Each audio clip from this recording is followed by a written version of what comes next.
Ya, Anda kembali menyaksikan program khusus All About Money CNBC Indonesia. Sekarang saatnya kita bahas nih, bagaimana pandangan pengamat tentang rencana penerapan sistem kerja baru ini. Kira-kira seberapa efektif sih sistem work from anywhere ini bisa meningkatkan dari kinerja PNS dan juga bagaimana dampaknya pada pelayanan publik ke depan. Kita akan saksikan wawancara jurnalis CNBC Indonesia Ratu Rina bersama pengamat kebijakan publik Universitas Indonesia ataupun UI Roy Valian Salomo berikut ini.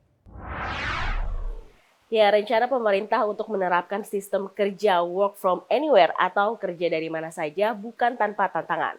Sejumlah hal pastinya perlu disiapkan untuk dapat berjalan dengan mulus sistem kerja work from anywhere ini. Dan untuk membahasnya, saat ini saya sudah bersama dengan pengamat kebijakan publik Universitas Indonesia, Roy Valian Salomo. Sebelumnya terima kasih ya Pak sudah bergabung dengan CNBC Indonesia. Nah Pak, bagaimana pandangan Bapak terhadap wacana sistem kerja work from anywhere? Mungkin bisa dijabarkan apa plus minusnya? Baik, terima kasih Mbak Ratu. Jadi kalau kita melihat work from anywhere, itu kan pasti nanti akan sangat bergantung pada teknologi komunikasi ya. Dan memang trennya ke arah sana. Ya, tren dunia ke arah sana. Jadi memang kita mau nggak mau itu tidak bisa menghindari. Bahkan ada referensi yang sudah mulai melihat bagaimana peran pemerintah sampai tahun 2071. Ya, dan dia memperlihatkan bahwa tren itu semua akan ICT. Nah, jadi kalau sekarang diwacanakan seperti itu bukan sesuatu yang aneh. Ya, itu yang pertama. Nah, namun yang harus dilihat adalah dari segi kesiapan. Dari pemerintahnya sendiri, dari sistemnya, dari pegawainya, ya, dari infrastrukturnya. Jadi semua itu harus siap. Ya. Kalau dilihat dari yang paling utama, yang pertama dari kebijakan publiknya, regulasinya, ya, aturan main, sampai dengan di instansi pemerintah sendiri SOP, cara kerja. Nah, itu harus dibangun dengan baik, karena kalau tidak nanti kita seperti orang yang didorong masuk ke kolam renang tapi terus megap-megap, nggak bisa berenang gitu kan. Jadi harus disiapkan semuanya. Dan ada satu hal lagi, kita dikenal dengan birokrasi Weberian. Ya, birokrasi Weberian itu membutuhkan kontrol langsung dari atasan. Nah kalau di rumah sistem kontrolnya bagaimana? Perilaku pegawainya itu tidak dikontrol langsung, tatap muka, tapi dia dikontrol dengan kinerja. Nah, sistem kinerjanya seperti apa? Ini masalah besar, terutama buat pemerintah daerah. Karena tahun lalu saya meneliti tentang bagaimana pemerintah daerah membangun sistem akuntabilitas kinerja instansi pemerintah yang sangat membutuhkan ukuran-ukuran kinerja. Mayoritas masih buruk. Kalau nanti sistem WFA ini diterapkan, kalau dari pelayanan publiknya seperti apa Pak pengaruhnya? Nah, kalau dilihat dari pelayanan publik, pelayanan publik itu kan secara umum ada dua macam. Ada pelayanan publik yang tatap muka, tapi ada pelayanan publik yang tidak perlu tatap muka. Yang tidak perlu tatap muka itu adalah pelayanan publik yang bersifat administratif. Ngurus KTP, ngurus izin IMB, kayak gitu-gitu ya. Tinggal kita masukin aja data, diterima, lalu diproses. Tapi ada banyak pelayanan publik yang harus tatap muka, kesehatan, ke puskesmas, kita ketemu dokter, ya kan? Sekolah, itu kan juga pelayanan dan itu kan juga ASN tuh, guru-guru, ya. Jadi ada banyak penyuluhan. Kalau di Korea, penyuluhan itu udah bisa pakai IT. Ya, karena mereka sudah masuk ke tahap yang maturity-nya jauh lebih bagus. Nah, sistem kita belum sampai ke sana.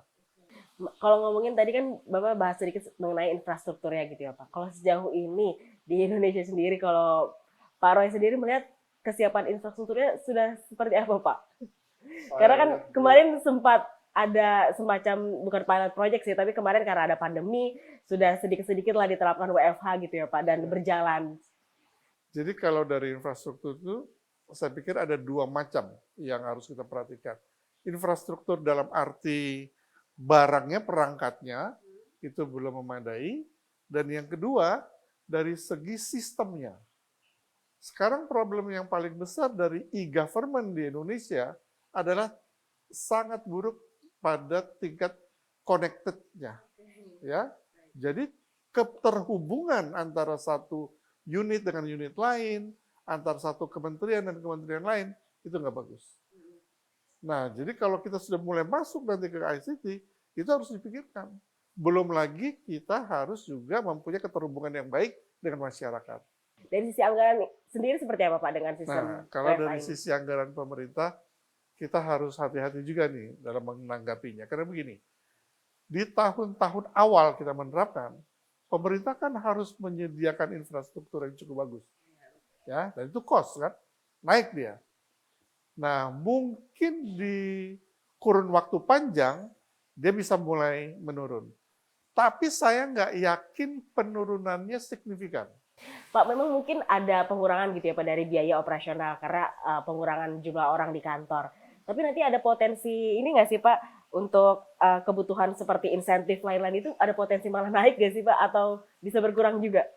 Wow, kalau insentif itu memang sangat tergantung juga dari kemampuan keuangan negara. Iya. Kemampuan keuangan negara sangat tergantung dari tax ratio. Kita ini masih rendah nih, pembayar pajaknya masih rendah ya. Nah, sehingga memang itu harus hati-hati, insentif-insentif. Nah, insentif kinerja yang kan nanti ukurannya kinerja, semua kinerja nanti kinerja. Mungkin insentif pada kinerjanya harus lebih bagus, gitu. Dan itu bisa menaikkan anggaran. Tapi saya nggak tahu kalau dalam waktu dekat ini, sekarang justru kita lagi berat anggarannya. Harus ditentukan gitu ya Pak, yang mana yang bisa. Yang mana belum siap, jangan dipaksakan. Baik, terima kasih banyak ya Pak Roy atas waktunya. Ya, demikian perbincangan saya dengan pengamat kebijakan publik Universitas Indonesia, Pak Roy Valian Solomon. CNBC Indonesia, Beyond Business. Wah, jika kita simak wawancara tadi sepertinya Pak Roy agak ragu gitu ya, sistem kerja work from anywhere ini juga bisa efektif untuk diterapkan, terutama dampaknya pada pelayanan publik dan juga kinerja PNS. Tapi kalau kita lihat juga memang kita kan juga masih menunggu sebetulnya kajian sistem yang memang teranyar ini. Jangan kemana-mana karena usai jeda All About Money akan kembali lagi dengan topik bahasan terkait nasib gedung perkantoran pemerintah di kala work from anywhere nantinya. Tetaplah bersama kami di CNBC Indonesia.